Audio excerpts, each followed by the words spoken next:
सबसे पहले get out of your comfort zone. दोस्तों सबसे पहले तो ये करना पड़ेगा।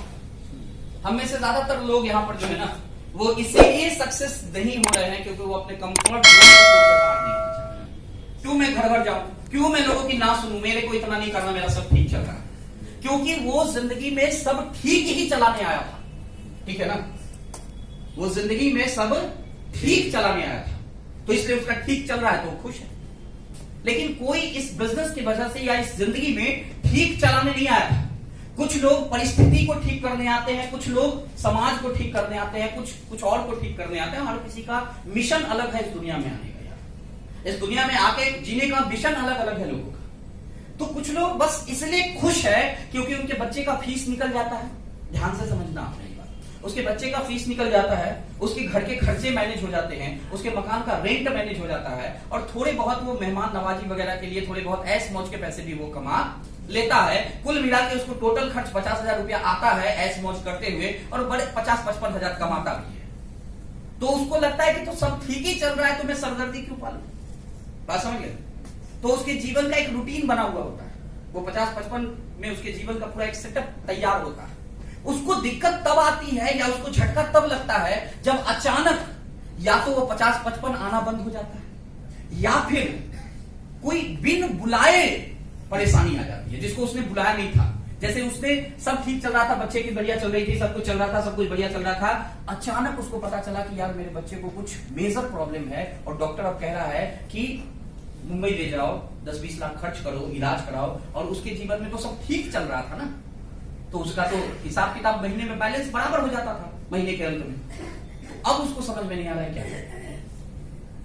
उसको परेशानी तब आती है जब वो सब ठीक चल रहा होता है और अचानक उसको पता चलता है कि यार मेरे साथ एक घटना हो गया, या सब कुछ ठीक चल रहा होता है और अचानक देखिए मैं ये जो कुछ अनुमान लगा रहा हूं, कुछ ऐसी बातें कर रहा हूं जो अच्छी चीज नहीं है, जो बहुत लोग चाहेंगे कि उनके साथ ना हो, और मैं भी चाहूंगा कि किसी के साथ ना हो, लेकिन मैं ये फिर भी बोल रहा हूं, तो इसको आप बुरा मत मानिएगा, ठीक है ना।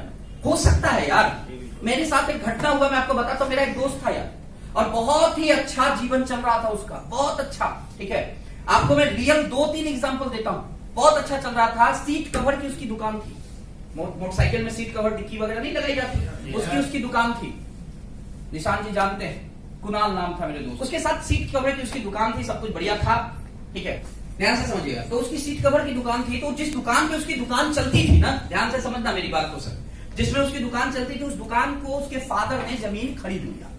जो दुकान का जगह था 7 धूड़, उस 7 धूड़ को उसने खरीद लिया उसके फादर ने, ठीक है। तो जिसका वो जमीन था, जिस लेडी का, उस लेडी से वो खरीद लिया ना, 7 धूड़ का वो टुकड़ा उसने खरीद लिया। तो 3 धूड़ में उसने दुकान बना के ली, जो छोटी सी दुकान थी स्पेशल डाल के, और 4 धूड़ छोड़ रखा था कि बाद में इस दुकान को बड़ा करेंगे, कुछ पैसा वैसा आ जाता है। तो समझ पा रहे मेरी बात? yes!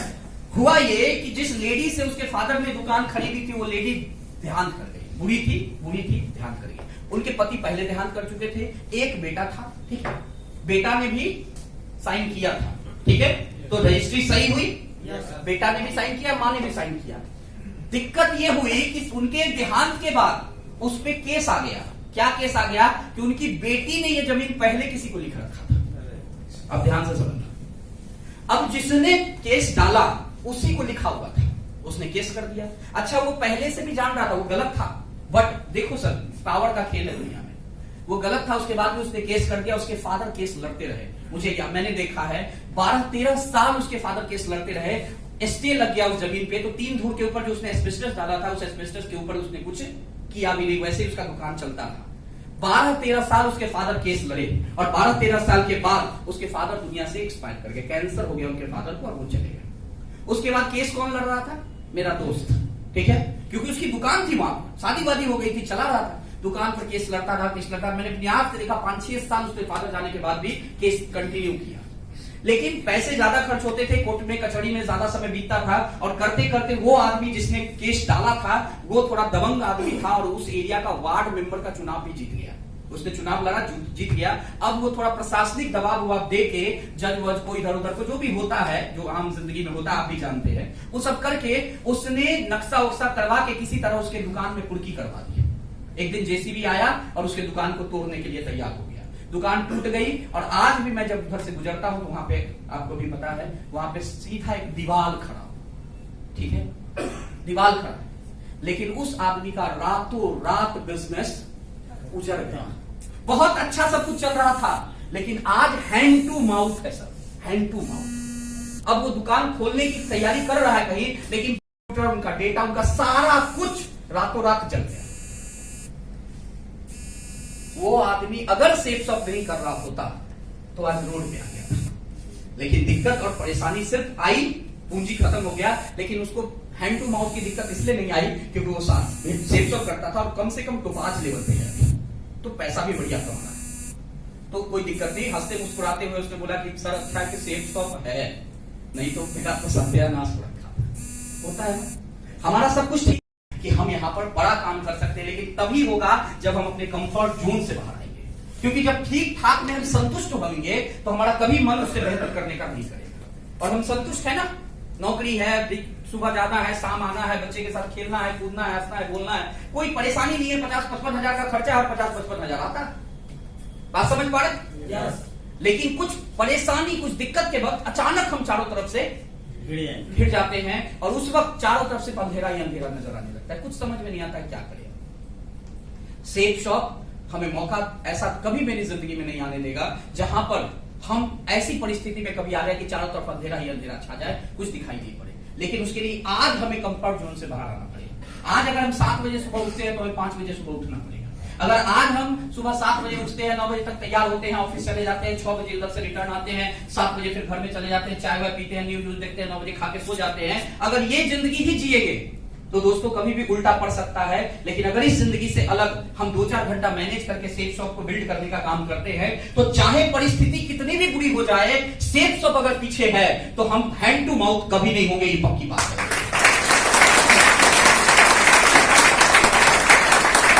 कंफर्ट जोन से बाहर आना होगा, आ सकते हैं? एक्सक्यूज बंद करना होगा सक्सेस के लिए। सक्सेस बहानों से नहीं मिलती दोस्तों। मैंने हमेशा कहा है, शुरू में कई बार कहता था, आपके मुंह से सुने भी होंगे कि 2 चीजें एक साथ नहीं हो सकती। बहाने बनाओगे तो पैसे नहीं कमा सकते, पैसे कमाने की सोच है तो बहाने बंद करने पड़ेंगे, क्योंकि बहाने और पैसे दोनों एक साथ नहीं आ सकते हैं जिंदगी में। कि हम सोचे कि हम बहाने भी बना ले और पैसे भी कमा ले तो संभव नहीं है। कोई एक चीज तो छोड़ना पड़ेगा, या तो पैसे का मोह त्यागना पड़ेगा या तो बहाने को छोड़ना पड़ेगा। क्या आसान है? गलत। आसान है पैसे छोड़ना, सच बता रहा हूं। ये आप जानते हैं, सही है बहाने छोड़ना, आसान है पैसे छोड़ना। क्योंकि यार जब सुबह 5 बजे नई नींद खुलती है ना, और नींद खुलने का टाइम 8 बजे बना रखा है सिस्टम, तो उस वक्त मेरे को मेरा अपलाइन आकर कान में बोले कि सर अभी 3 घंटे प्लान होगा, अभी फॉलो कर सकते हैं, डीडी आएगा, डायमंड बनेंगे। बोला बाहर में जब पहले सोने दे, बाद में पूछूंगा ये सब चीज, अभी सोने दे। बात समझ पा रहे? उस वक्त पैसे समझ में नहीं आते, उस वक्त नींद समझ में आती है। ठीक है, कोई भी कुछ भी हम बहाने बना डालते हैं। क्यों? क्योंकि वो आसान है। एक आदमी फॉलोअप करने के लिए बुला रहा है और हमारा उस वक्त कोई बहाना तैयार है, बोला सर आज नहीं जाएंगे, आज थोड़ा बच्चे का तबीयत खराब है, थोड़ा सा बहुत जरूरी है। क्यों? कौन अब बाइक स्टार्ट करे, शाम हो गया है, घर में कपड़े उतार उतार के फ्री होके बैठे हुए हैं, अब क्या फिर कपड़े पहने, फिर तैयार हुए, फिर जाएं, और जाएंगे भी तो क्या पता हाँ बोलेगा कि ना बोलेगा। सब बात सोच कर हम सोचते हैं बहाना ही बना देना आसान है। इतना परेशानी लेने से अच्छा है क्या एक झूठ तो बोलना है, कुछ बोलना थोड़ी। अविनाश जी का फोन आया कि निशान जी बोलो, बोला सर पेट में बहुत दर्द है, बस एक तो लाइन है और टेंशन खत्म, सारा टेंशन खत्म, एक लाइन। अच्छा किसी को बोल नहीं ना, एग्जाम्पल है, ठीक है, बात समझ रहे ना? एक लाइन तो बोलना है, कुछ और बोलना है। आज सर ने बुलाया, बोला सिल्वर मीटिंग है, बस एक लाइन बोल देना है कि सर वो करवा चौथ है ना, तो सर शाम में मुश्किल है, बस हो गया, और क्या, बात खत्म। बहाना आसान है, हम पैसों से कॉम्प्रोमाइज कर लेते हैं दोस्तों। ये हमारा दुर्भाग्य है कि हम पैसों से कॉम्प्रोमाइज कर लेते हैं, हम बहानों से कॉम्प्रोमाइज नहीं करते। परिस्थिति उसकी बदलती है जो पैसों से नहीं, बहानों से कॉम्प्रोमाइज करता है। हम एक्सक्यूज देने में ज्यादा यकीन करते हैं, बहाने देने में। तो स्टॉप एक्सक्यूजिंग योरसेल्फ, अपने आप को बहाना देना बंद कीजिए। कर सकेंगे? थोड़ा मुश्किल है, यस नो बोलने से पहले सोच लीजिए, लेकिन करते हैं तो बढ़िया है। ठीक है, दूसरा क्या करना होगा? बिलीव इन योर सेल्फ, वो भी अधूरा नहीं। अच्छा, बहुत सारे लोग राजकुमार जी क्या करते हैं मैं आपको बताता हूं। विश्वास है सर, क्या बात कर रहे हैं सर, एकदम पूरा विश्वास है। बोला अच्छा, उसके बाद 4 दिन बाद, अच्छा सर एक तो न्यूज आया था सर व्हाट्सएप पे। तो कहाँ गया विश्वास यार?